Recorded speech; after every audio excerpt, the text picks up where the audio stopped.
Assalamualaikum warahmatullahi wabarakatuh.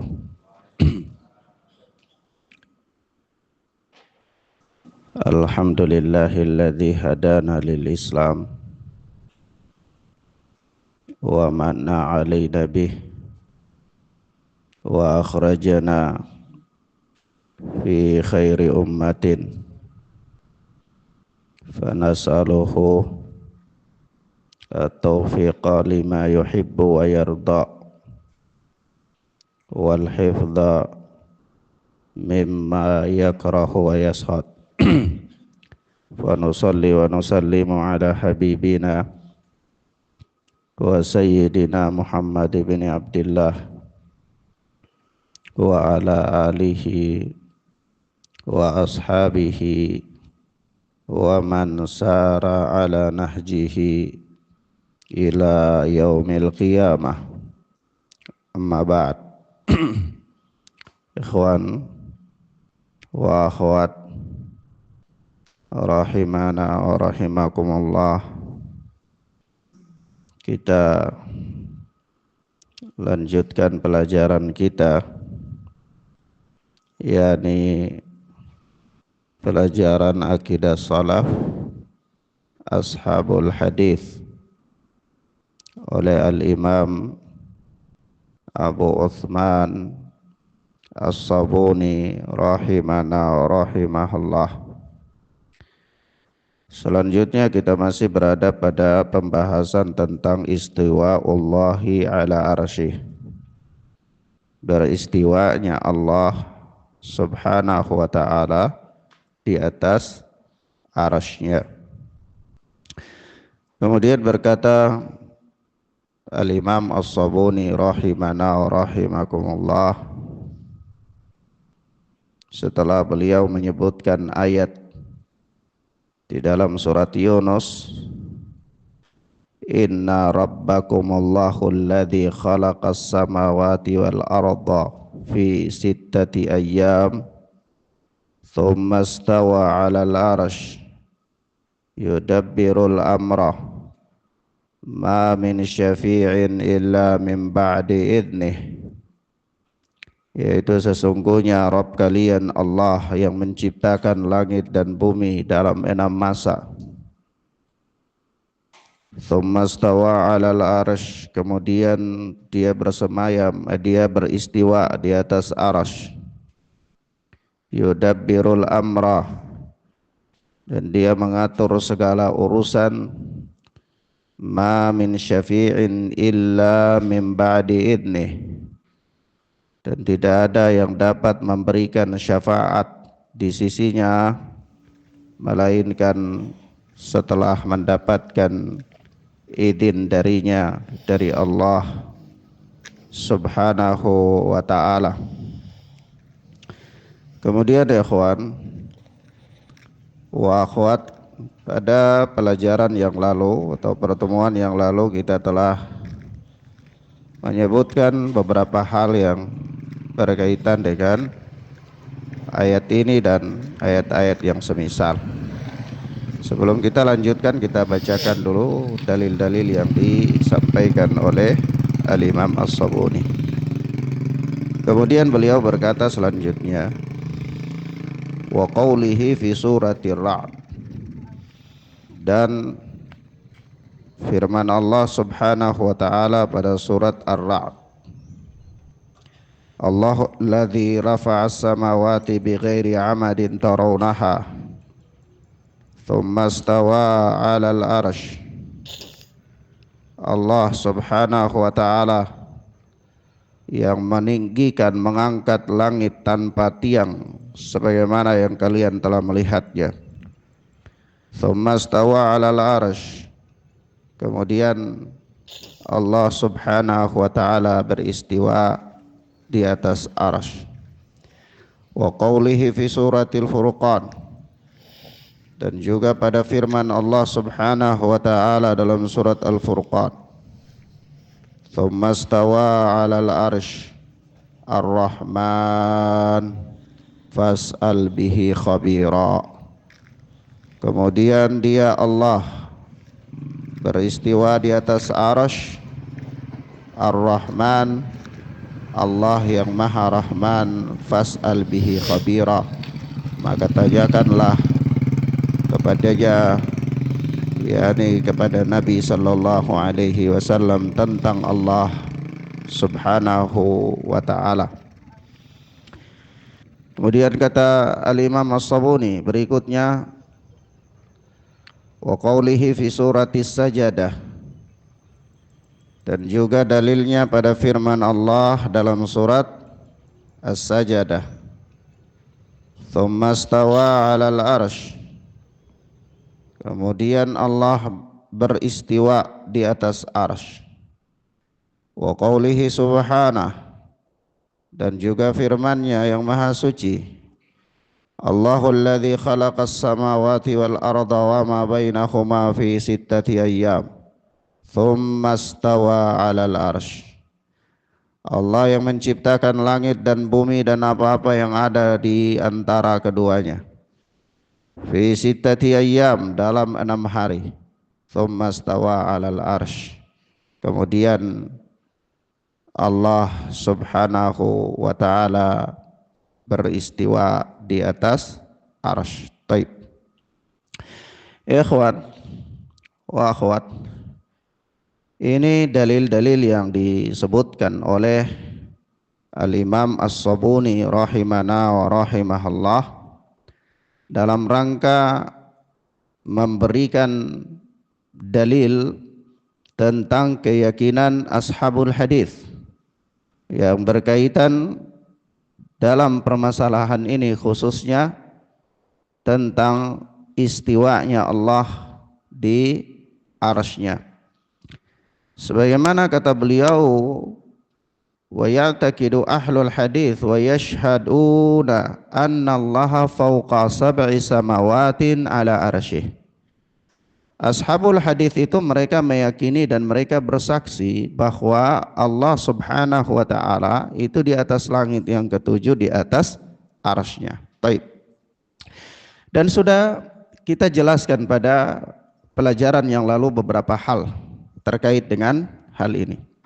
Di sini kita tambahkan beberapa pelajaran penting ya. Yang pertama, sudah bukan perkara yang diperselisihkan oleh ashabul hadis tentang istiwanya Allah di arsy-Nya. Tentang apa? Istiwanya Allah subhanahu wa ta'ala di arsy-Nya.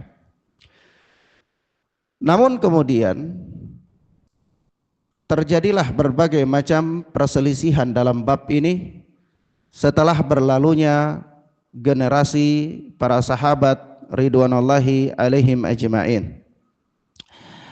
Hidup di generasi para imam-imam, ya, para Imam Asy-Syafi'i, Al-Imam Ahmad bin Hambal, ya, dan seterusnya. Di situ mulai terjadi perselisihan di antara manusia tentang beristiwanya Allah di atas arsy. Kelompok-kelompok yang menyimpang, mereka menyelisihi nas, sehingga mereka ada yang mengingkari ketetapan atau istiwanya Allah secara total karena mereka membangun sejumlah teori. Kalau kita ingin menyebutkan masing-masing bentuk penyimpangan itu sangat banyak sekali, dan itu bukan sasaran untuk ana sebutkan kepada antum, tapi ana memberikan kaidah-kaidah penyimpangan, sehingga cukup dengan kaidah itu. Setiap ada kelompok yang berjalan di atas kaidah itu, apapun namanya, menyimpang. Tidak perlu menyebutkan nama, ya. Karena kalau menyebutkan nama, nanti perkembangan ada lagi nama satu kelompok yang baru, perkembangan ada lagi satu nama kelompok yang baru. Antum sibuk dengan menyebutkan nama-nama kelompok-kelompok yang apa? Menyimpang. Tetapi cukup bagi antum untuk memahami kaidah yang benar.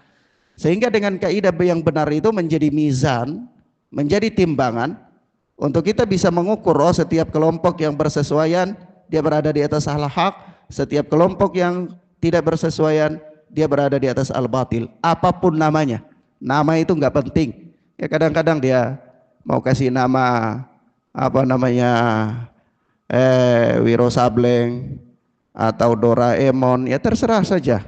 Tapi ketika dia berada di atas satu penyimpangan kaidah yang menyimpang, maka kita katakan dia menyimpang. Tidak usah sibuk dengan apa? Penamaan-penamaan. Iya. Baik. Maka kaidahnya begini. Kelompok yang mengingkari istiwanya Allah secara totalitas, itu mereka tidak mau menyamakan Allah dengan makhluk. Lalu mereka membangun sejumlah argumen. Di antara argumen mereka, bahwa kalau Allah itu beristiwa di arasy-Nya, pertama berarti Allah membutuhkan arasy. Paham ya? Allah membutuhkan arasy. Misalnya, antum ini kalau duduk di atas kursi, berarti antum butuh kursi enggak? Butuh ya? Nah, ini tidak mungkin bagi Allah. Kalau Allah beristiwa di arasy berarti Allah butuh arasy, itu tidak mungkin bagi mereka. Paham ya? Baik.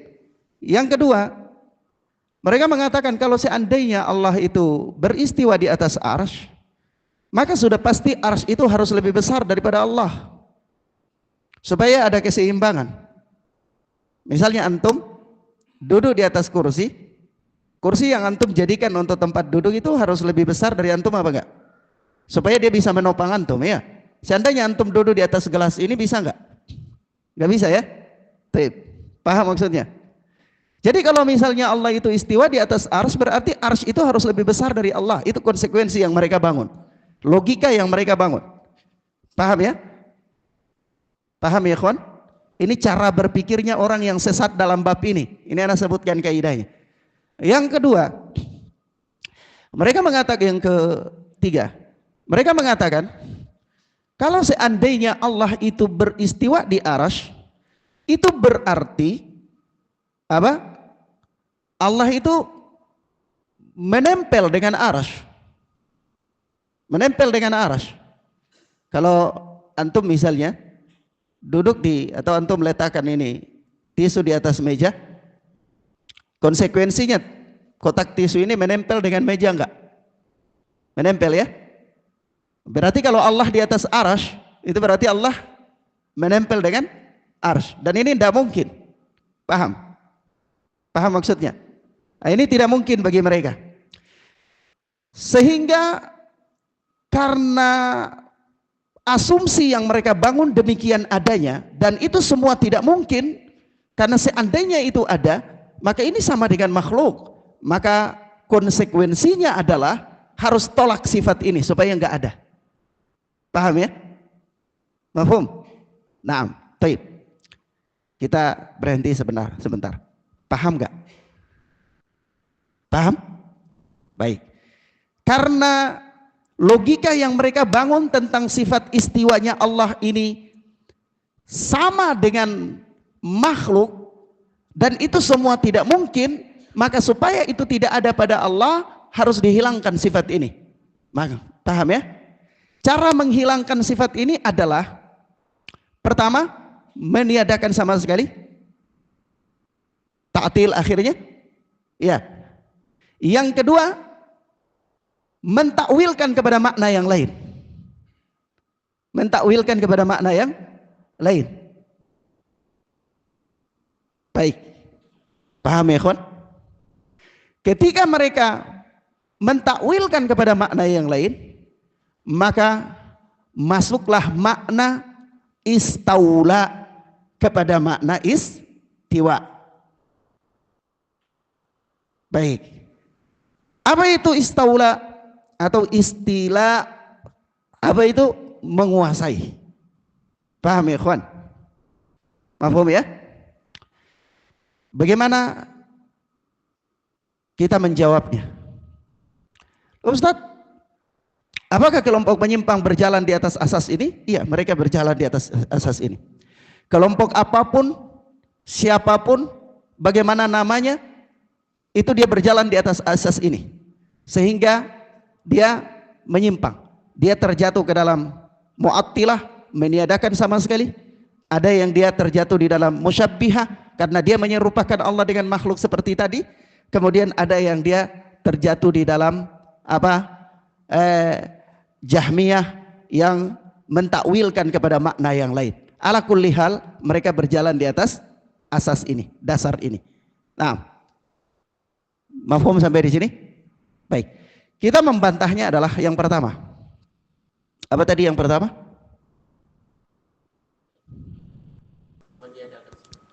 Iya, kaidah mereka yang pertama tadi apa? Allah membutuhkan arsy. Ya, kalau Allah itu beristiwa di atas arsy berarti Allah membutuhkan arsy. Baik. Maka kita katakan penyimpangan pemikiran ini terjadi karena dia membayangkan Allah itu seperti makhluk. Seperti makhluk. Maka kita katakan Allah tidak seperti makhluk. Sehingga Allah Subhanahu wa taala berfirman, "Laisa kamitslihi syai'." Tidak ada sesuatu pun yang serupa dengan Allah. Tidak ada sesuatu pun yang serupa dengan Allah. Kenapa? Ya, karena Allah Subhanahu wa taala ketika menciptakan neraka, apa Allah butuh dengan neraka? Allah enggak butuh terhadap neraka. Allah ciptakan surga, Allah butuh dengan surga? Allah enggak butuh dengan surga. Sama. Ketika Allah Subhanahu wa taala beristiwa di arsy, itu Allah tidak butuh dengan arsy. Allah berhak melakukan apa yang Allah mau. Dan Allah tidak ditanya tentang apa yang Allah perbuat, sementara makhluklah yang ditanya tentang apa yang makhluk perbuat. Taib. Ini yang pertama. Paham di sini? Yang kedua. Apa tadi? Kaidah mereka? Arsy harus lebih besar daripada Allah karena posisinya yang di atas itu harus lebih besar daripada yang di bawah karena dia membutuhkan, dia istiwa. Ya, antum duduk misalnya di kursi, kursi harus lebih besar supaya bisa menyangga antum. Kita katakan tidak demikian, tidak harus demikian. Kenapa? Karena langit itu lebih besar daripada bumi. Langit lebih besar dari bumi enggak? Hah? Langit lebih besar dari bumi enggak? Tapi langit di atas apa bumi di atas? Hah? Ya namanya langit karena dia di atas. As-sama itu atas. Bahasa Arabnya. Ya. Jadi langit itu di atas, bumi itu di bawah. Dalam posisi langit lebih besar daripada bumi. Ini terbantahlah logika mereka yang mengatakan setiap yang berada di atas sesuatu harus lebih besar daripada yang berada di setiap yang berada di bawah itu harus lebih besar dari yang berada di atas. Padahal langit berada di atas lebih besar daripada bumi yang berada di bawah. Taib. Paham di sini? Yang ketiga, apa tadi kaidahnya? Menempel. Sebenarnya pembahasan menempelnya Allah dengan arsy atau tidak itu tidak ada di zaman sahabat, tidak ada pembahasan itu. Kenapa? Karena para sahabat ridwanullahi alaihim ajma'in mengimani dan menerima bahwa Allah itu istiwa di arsy, itu saja cukup. Tapi kemudian pembahasan menempel atau tidak itu baru ada di kalangan para imam-imam untuk membantah kelompok-kelompok yang membuat teori baru yang mengatakan kalau Allah itu beristiwa berarti Allah menempel.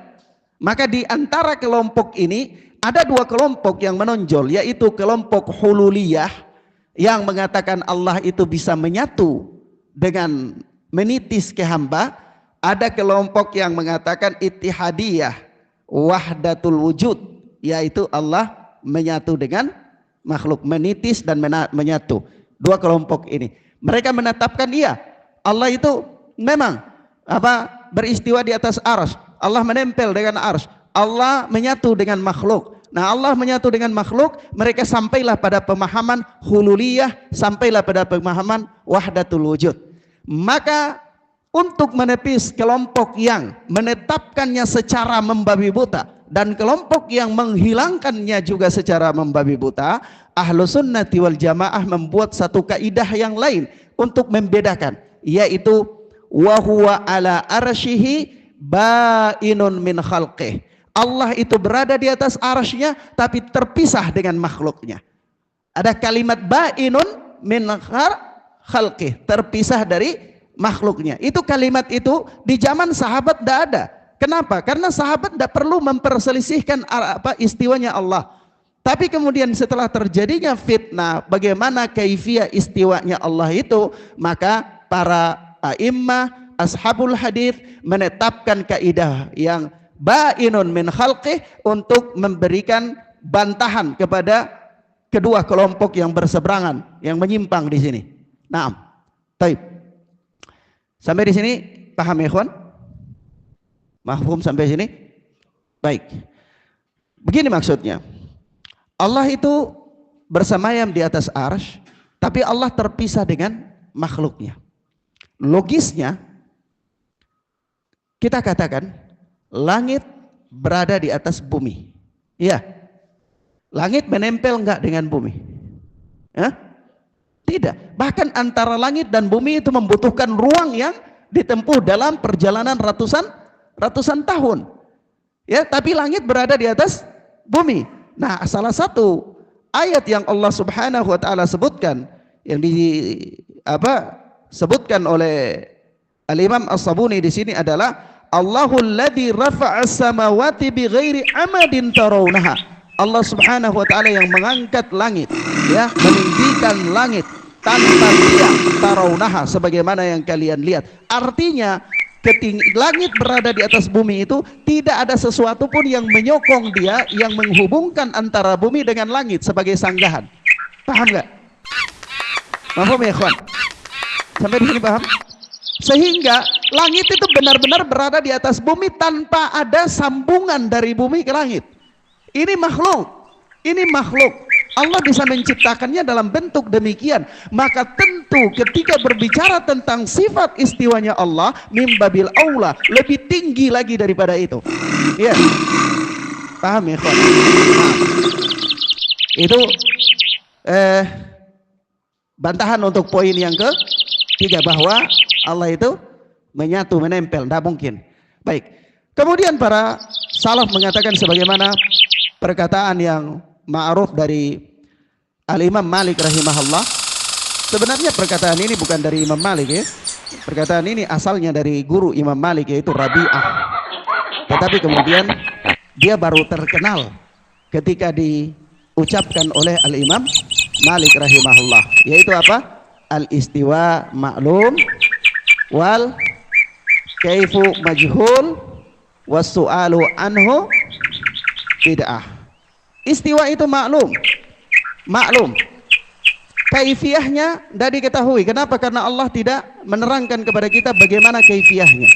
Bertanya tentangnya adalah perkara yang bid'ah. Baik. Di sini kita katakan bahwa maklum itu bagaimana? Istiwanya Allah itu maklum, diketahui. Bagaimana diketahui? Ya. Karena orang Arab paham kata istiwa secara bahasa Arab itu apa? Istiwa itu paham bagi mereka. Sama seperti antum katakan makan. Orang Arab paham makan enggak? Ketika antum katakan tangan, orang Arab paham tangan enggak? Paham. Jadi itu maklum, sudah. Tidak perlu ditakwilkan kepada yang lain lagi, karena itu bahasanya sudah dimaklumi oleh mereka, dimengerti oleh orang Arab. Sebab itu ada satu kisah penting, ya, disebutkan oleh Al-Imam Ibnu Battah di dalam Ibanatul Kubra. Itu ketika tokoh Mu'tazilah, ya, yaitu siapa namanya? Ibnu Abi Daud, Ibnu Abi Duat, yang berdiskusi dengan Imam Ahmad, tokoh Mu'tazilah, ya, di zaman Imam Ahmad. Dia karena ingin memaksakan kehendaknya untuk mengatakan bahwa Allah beristiwa itu adalah istaula, menguasai, maka dia cari dalil, cari dalil dari nas-nas Al-Quran. Itu tidak mampu untuk membenarkan keyakinan dia. Akhirnya dia cari makna bahasa, karena orang-orang Arab dulu mereka berdalil untuk memahami nas itu juga terkadang kembali kepada makna bahasa, karena Al-Quran turun dengan bahasa Arab, fungsinya untuk mereka paham, ya. Nah, cari makna bahasa. Akhirnya, ya, Al-Imam Ibnu Battah meriwayatkan dalam Ibanatul Kubroh begini dari Muhammad bin Nadhr. Ya, sami'tu Ibn al-A'rabi sahibal lughah yaqul, ya, Muhammad bin Nadhr berkata, aku pernah mendengar Ibnul Arabi, ahli bahasa. Ahli bahasa di zaman siapa? Nah, di zaman Imam Ibnu Battah ke atas, di zaman Ibnu Abi Duat, di zaman Imam Ahmad. Kira-kira bahasa di zaman Imam Ahmad itu sudah distorsi apa belum? Belum. Bahasa Arab itu masih murni, sehingga Imam Syafi'i belajar nahu sastra Arab itu tinggal di badui, pedalaman, di orang kampung, supaya paham bahasa Arab dengan bahasa Arab murni yang tingkatannya tingkatan sastra. Iya, paham ya? Di zaman itu ada ahli bahasa lagi. Iya, ada ahli bahasa lagi. Paham ya, kawan? Bukan ahli bahasa di zaman kita. Ahli bahasa di zaman kita ya paling tahu fi'il fa'il, maf'ulun bih. Sudah ya? Nah, iya. Baik. Maka apa ya, kawan? Ibnu Abi Duat ini cari-cari dalil, gak dapat, akhirnya dia cari kepada ahli bahasa.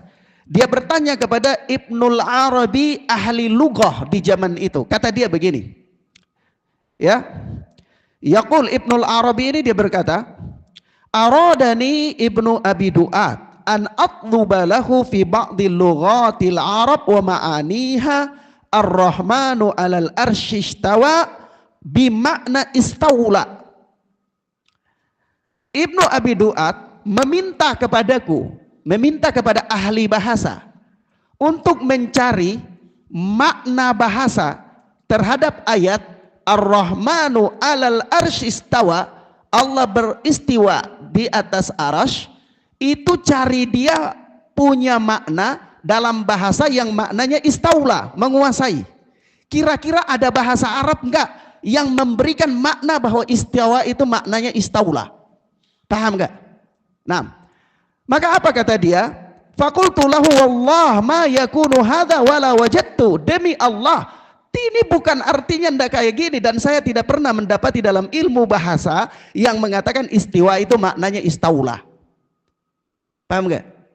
Ja, ahli bahasa di zaman Imam Ahmad saja mengingkari penafsiran mereka yang mengatakan istiwa itu maknanya istaula. Karena itu apa? Tidak dikenal di zaman salaf bahasa Arab istiwa itu maknanya istaula, tidak ada. Itu bahasa itu baru ada, baru diada-adakan. Mafhum ya, ikhwan?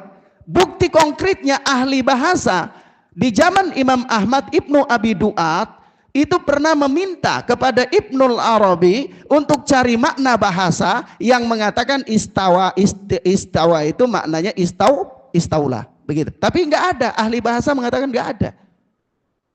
Baik, sehingga takwil mereka itu dibantah oleh bahasa sendiri, ya, dibantah oleh apa? Bahasa. Baik. Adapun bantahan yang lain sudah kita sebutkan pada pertemuan yang lalu. Hanya di sini Ana ingin memberikan satu catatan. Makna istaula ini itu dia baru populer, dipopulerkan oleh seorang yang bernama Al-Ja'd bin Dirham. Al-Ja'd mengambil pemahaman ini dari Jaham bin Safwan. Ya. Pemahaman yang mengatakan bahwa istawa itu apa? Istawa itu adalah istaula. Dengan merujuk kepada sebuah syair, dia membuat sebuah syair yang berkata begini, kadistawa basyarun alal Iraq min ghairi saffin wala damin yuhraq. Jadi bahwa manusia telah menguasai Irak tanpa dengan menggunakan pedang dan tanpa pertumpahan darah. Artinya kadistawa basyarun apa alal Irak, manusia telah menguasai Irak. Istawa menguasai Irak. Dia membuat syair untuk apa? Menunjang pemahaman mereka yang mengatakan istawa itu maknanya istaula. Tapi yang membuat syair ini, ketika syair ini dibuat dan dipopulerkan, maka seluruh para ulama dan ahli bahasa bangkit untuk membantah dia karena tidak sesuai dengan bahasa Arab. Dan yang membuat sastra ini, syair ini adalah seorang Nasrani. Seorang apa? Nasrani. Maka kita katakan kepada mereka, apakah Anda meninggalkan Al-Quran dan Sunnah yang telah jelas, lalu beralih kepada bahasa yang juga seandainya periwayatannya benar dari dia dengan sastra ini, maka ini disandarkan kepada seorang Nasrani. Tentu adalah merupakan sebuah kebatilan. Baik. Sampai di sini paham ya, ikhwan? Nah, yang berikut. Arasy, langit, bumi, arasy Allah Subhanahu wa taala. Ada berapa perkara? Langit, bumi, air, arasy. Jadi begini. Di dalam surat Hud ayat yang ke-7, kalau nggak salah antum lihat ayat yang ke-7 surat Hud. Itu kan disebutkan wa kana arsyuhu 'alal ma', dan arsy-nya Allah itu di atas air. Arsy-nya Allah itu di atas air. Sebentar ayat-ayat juga mengatakan bahwa apa? Allah menciptakan langit dan bumi, kemudian Allah beristiwa di atas arsy. Ya. Dan juga ada hadis Nabi sallallahu alaihi wasallam tentang apa? Tentang penetapan takdir, tentang penetapan takdir. Di mana Rasulullah sallallahu alaihi wasallam mengatakan kepada kita bahwa Allah tabaraka wa taala menulis takdir manusia itu 50.000 tahun sebelum menciptakan langit dan bumi. Dan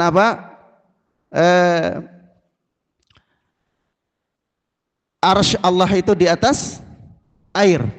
Maka para ulama mengatakan kepada kita bahwa sebelum Allah menciptakan langit dan bumi, itu Allah ciptakan arsy dan air dulu. Allah ciptakan arsy dan air. Lalu waktunya begitu panjang, bermiliar-miliar abad.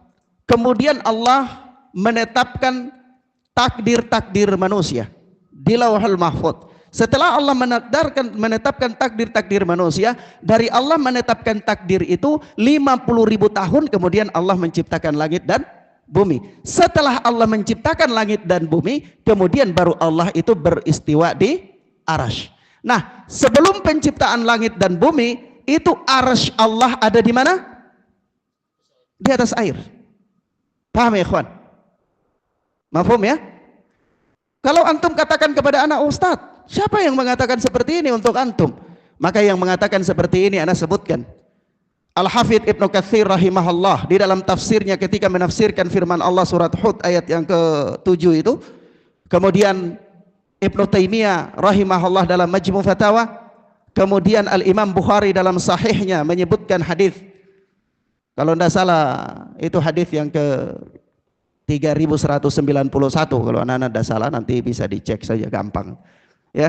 Kemudian Al-Imam Asy-Syaukani dalam tafsirnya Fathul Qadir ketika menjelaskan ayat ini, mereka mengatakan, semuanya mengatakan bahwa Allah menciptakan arsy dan air sebelum Allah menciptakan langit dan bumi, dan arsy Allah itu di atas air.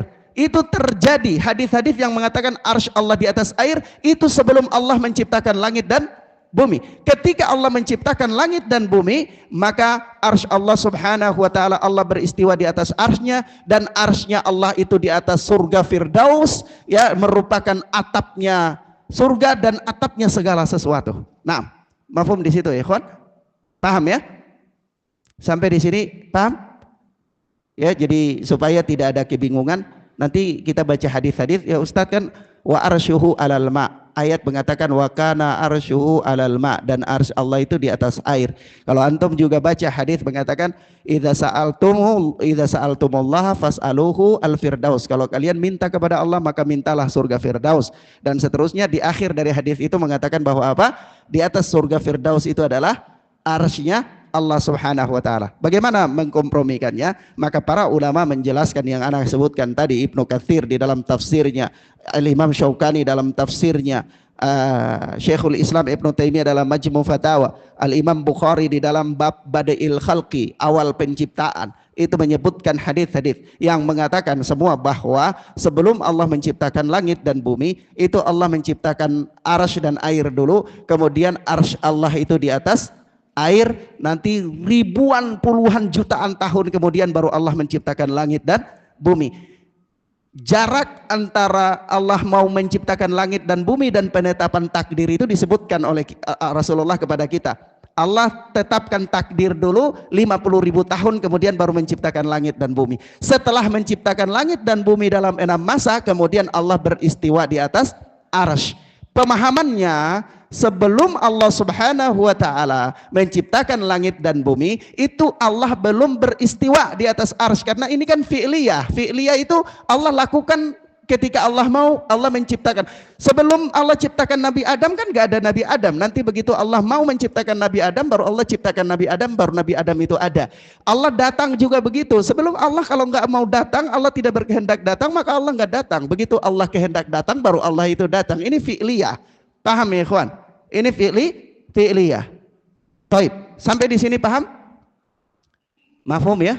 Taib. Anak kira biar enggak terlalu berat, ini dulu. Ini dulu insyaallah taala. Yang penting paham kaidahnya. Jangan terkecoh dengan nama-nama ya. Nanti disebut kelompok ini pusing hafal nama. Pahami kaidah. Sehingga setiap orang yang berjalan di kaidah yang benar, dia benar. Setiap orang yang berjalan di kaidah yang salah, dia salah. Apapun namanya itu tidak ada masalah. Tidak tahu nama itu tidak ada masalah. Iya. Taib.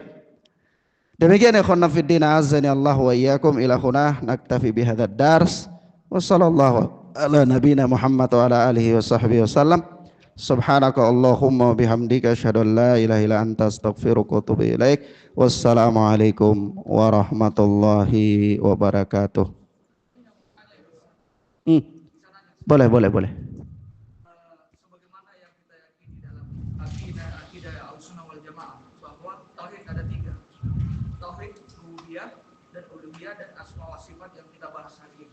Yang mana ketika kita orang mengingkari tauhid rububiyah, penciptaan, boleh dikatakan bahwa dia kufur. Begitu juga apabila dia memalingkan atau tidak meyakini tauhid uluhiyah, begitu juga kufur. Nah, bagaimana hakikatnya dengan mengingkari apa yang kita bahas hari ini terkait asma wa sifat? Nah, Yang mana ini dan juga mengingkari dari kalangan Asy'ariyah yang boleh dikatakan mereka dalam keilmuannya masya Allah ya. Tapi ternyata subhat ini sudah dibantah oleh para ulama juga, namun tetap dia meyakini keyakinan bahwa Allah seperti itu. Secara umum orang yang mengingkari asma wa sifat, dia kufur, murtad, mukhrijan anil millah, keluar dari agama. Tapi ini kembali kepada kaidah umum ya. Nanti ada ucapannya Al-Imam Ibnu Khuzaimah dalam madhab Syafi'i. Beliau mengatakan, barang siapa yang mengingkari Allah bersemayam di atas arsy, maka dia kafir. Dia dibunuh karena kekafirannya. Dia diminta bertobat, kalau tidak dibunuh karena kekafirannya. Ya. Nah, tapi apa ya, Juan? Sekali lagi, pengkafiran terhadap perkara-perkara yang seperti ini, itu para ulama berbicara secara umum. Adapun ta'yin, ya butuh tahapan-tahapan. Kalau tahapan-tahapannya telah dilewati dan dia tetap pada apa yang dia mau, ya sudah. Hujah telah ditegakkan, ya dia mukhrijan anil millah. Ya. Nah, mengingkari tauhid asma wa sifat tidak ada bedanya dengan mengingkari tauhid uluhiyah. Tidak ada bedanya. Sama dengan mengingkari tauhid rububiyah. Hukumnya apa? Riddah. Hukumnya murtad. Tapi ini apa? Hukum secara umum. Kalau person orang, itu membutuhkan tahapan-tahapan ya. Singkirkan dari dia dulu subhat-subhat ya. Singkirkan dari dia dulu penghalang-penghalang ya, iqamatul hujjah. Nah, taib, wallahu a'lam bissawab. Ilahuna ya ikhwan, barakallahu fikum. Subhanakallahumma bihamdika asyhadu an la ilaha illa anta astaghfiruka wa atubu ilaik. Wassalamualaikum warahmatullahi wabarakatuh.